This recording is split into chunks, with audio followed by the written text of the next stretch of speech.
सलगरे येथील कारवाई हिमनगाचे टोक. मिरज पूर्व भागातील बनावट दूध माफियाला अभय कुणाचे?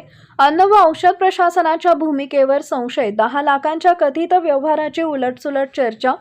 धडाकेबाज अधिकारी तुकाराम मुंडे यांच्या मार्गदर्शनाखाली सध्या राज्यभरात दूध भेसळ माफियांच्या विरोधात कडक मोहीम सुरू असल्याचं चित्र आहे.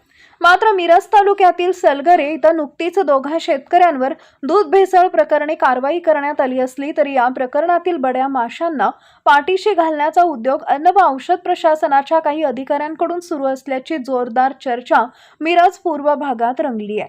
सलगरे येथील कारवाई म्हणजे केवळ हिमनगाचं टोक असून खरे सूत्रधार अद्याप मोकाट असल्याचं बोललं जात आहे.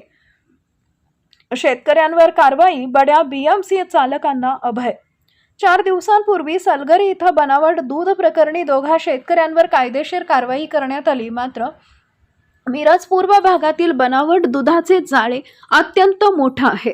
या कारवाई झालेल्या शेतकऱ्यांपेक्षाही भयंकर आणि मोठ्या प्रमाणावर बनावट दुधाचा काळा व्यवसाय गेल्या अनेक वर्षांपासून काही बल्क मिल्क कूलर चालकांकडून सुरू आहे. या बेकायदेशीर व्यवसायातून या चालकांनी आतापर्यंत प्रचंड माया गोळा केली आहे.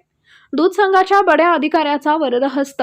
मिळालेल्या माहितीनुसार मिरज पूर्व भागातील एका बड्या बीएमसी चालकानं बनावट दूध निर्मिती केल्याची बाब तो ज्या ठिकाणी दूध पुरवठा करतो त्या नामांकित संघात अनेक वेळा उघडकीस आली आहे.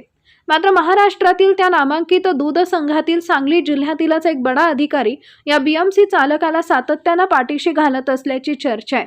या बीएमसी चालकाला बनावट दूध प्रकरणी यापूर्वी अनेक वेळा नोटीसही बजावण्यात आल्या. परंतु या नोटिसांना केराची टोपली दाखवत सदर चालक आजही बनावट दूध निर्मितीत सक्रिय आहे. कारवाई टाळण्यासाठी 10 लाखांचा सौदा.